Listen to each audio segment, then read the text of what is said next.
এই ধরাধামে শুদ্ধ ভক্তদের আবির্ভাব বা আমাদের জন্ম অনেক পার্থক্য আছে।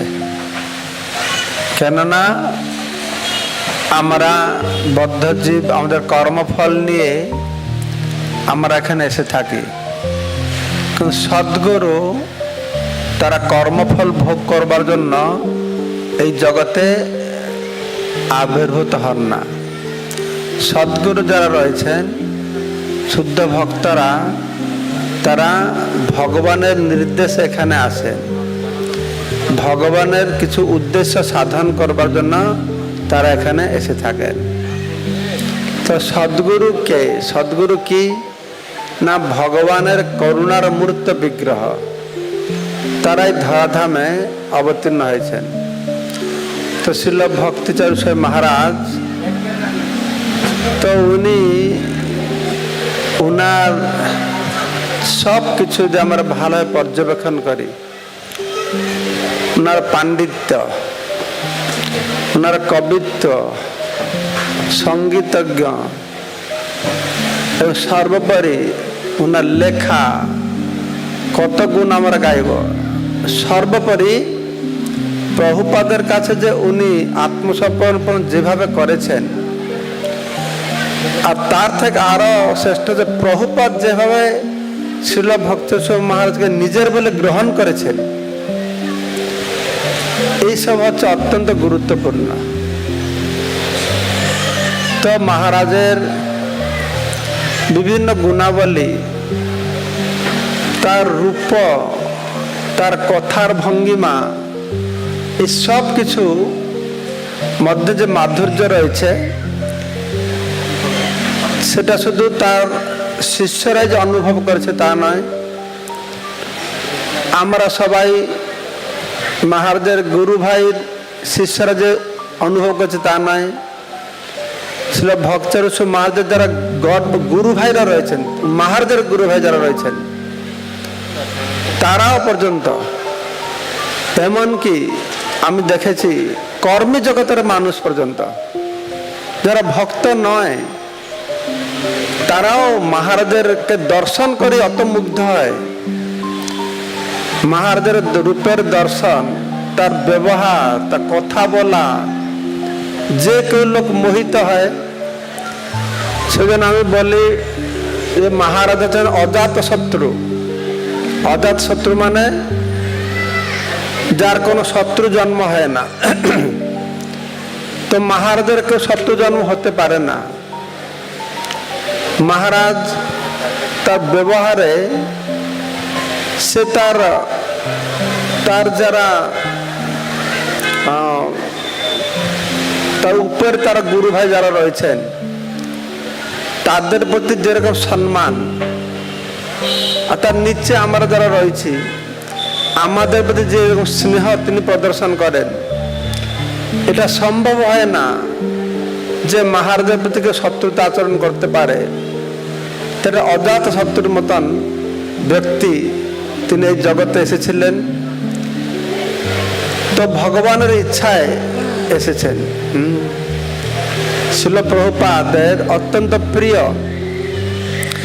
আমি জানি না এইরকম দৃষ্টান্ত আছে কি না, ইস্কনে যোগদান করবার পরে কিছু কম সময়ের মধ্যে একসঙ্গে হরিনাম ব্রাহ্মণ দীক্ষা আর তার পরে পরেই সন্ন্যাস দিয়ে দেওয়া, এইরকম হয়তো ইস্কন এরকম দৃষ্টান্ত নেই। ছিল প্রভুপাদের সব থেকে বেশি কাছের যিনি ছিলেন।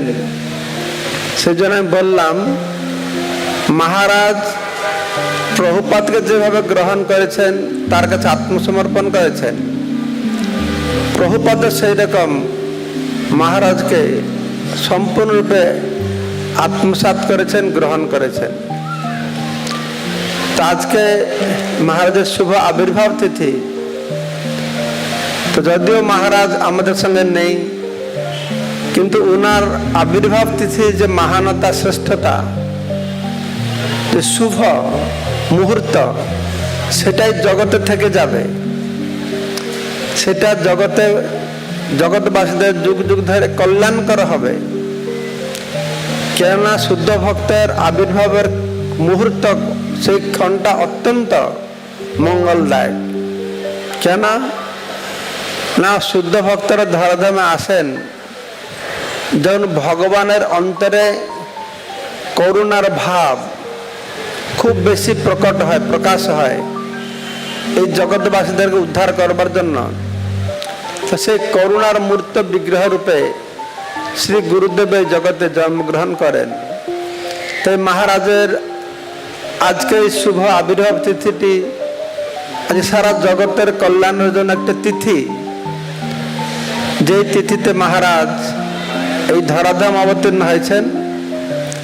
আর বিশেষ করে আমাদের বাংলাদেশের মানুষের জন্য আরো মহত্বপূর্ণ কথা হচ্ছে যে মহারাজ এই বাংলাদেশের মাটিতে জন্ম হয়েছেন। যেই বাংলাদেশের মাটি ধন্য হয়েছে শ্রী চৈতন্য মহাপ্রভু থেকে শুরু করে অদ্বৈতাচার্য শ্রীবাস ঠাকুর, রূপ সনাতন মহান আচার্যরা যেই বাংলাদেশের ভক্তিপুষ্ট ভক্তি উর্বর ভূমিতে জন্মগ্রহণ করেছেন বা জন্মগ্রহণ করে বাংলাদেশের মাটিকে অত্যন্ত উর্বর করেছেন, ভক্তির উর্বর করেছেন। তো সেই মাটিতে শিল ভক্তের সে মহারাজ জন্মগ্রহণ করেছেন। তাই বাংলাদেশের জন্য এটি আরো গর্বের একটি বিষয়। তো এইরকম সম্ভ্রান্ত পরিবারে জন্মগ্রহণ করে প্রভুপাদের চরণ কমলে আশ্রয় গ্রহণ করা ব্যক্তি তখনকার সময় অতটা ছিল না, খুব হাতে গোনা কয়েকজন ছিল। ভক্তের সে মহারাজ ছিল, শুভক সে মহারাজ, সর্বভৌম প্রভু, এইরকম উচ্চ শিক্ষিত আর সম্ভ্রান্ত পরিবারের মানুষ এখনো আমরা দেখি না। বাঙালিদের মধ্যে বেশি উন্নত সম্ভ্রান্ত মানুষ সব কিছু ছেড়ে তারা বহু সংখ্যায় যোগদান করে। তো কিন্তু শিল ভক্তের সে মহারাজ তার সেই সম্ভ্রান্ত পরিবার জন্মগ্রহণ করেছেন, উচ্চ শিক্ষা লাভ করেছেন, অর্থের প্রাচুর্যতা ছিল, সব কিছুকে পরিত্যাগ করে তিনি প্রভুপাদের কাছে আত্মসমর্পণ করেছেন। তো এইরকম ব্যক্তিত্ব সম্পন্ন ব্যক্তি আমাদের ইস্কনের জন্য মহান। আমরা গর্বিত যে মহারাজের মতন ব্যক্তিত্ব সম্পন্ন ব্যক্তি আমাদের ইস্কনের কর্ণধার রূপে মহারাজ ছিলেন। তো শুধু সবাইকে গাইড করতেন তা নয়, আমি তো জিবিসি মেম্বার, আমি জানি আমাদের জিবিসি বডিতে যখন বড় বড় সমস্যা হতো তখন মহারাজ একটা বিরাট ভূমিকা গ্রহণ করতেন। তার যে সুন্দর ব্যবহার দিয়ে সমস্যার সমাধান করতেন। তো মহারাজের বহু সদ্গুণাবলী রয়েছে।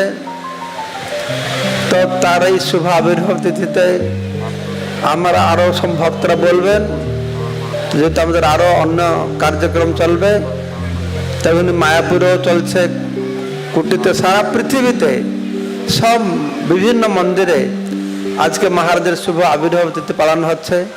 নেটও আপনারা মহারাজের আরো অনেক মহিমা শুনতে পারবেন। আর অনেক বক্তা রয়েছেন। এই মহারাজের চরণ কমলে বিনম্র প্রণাম জানিয়ে মহারাজের যে স্নেহ মমতা থেকে আমরা বঞ্চিত হয়েছি, তো তার সেই সদ্গুণাবলী মাধ্যমে আমরা যেন তার স্মরণ করতে পারি আর তার সেই স্নেহ মমতার কথা স্মরণ করে আমরা যেন শুদ্ধ হতে পারি, তার কাছে প্রার্থনা জানিয়ে আমি আমার বক্তব্য এখানে সমাপ্ত করছি। হরে কৃষ্ণ।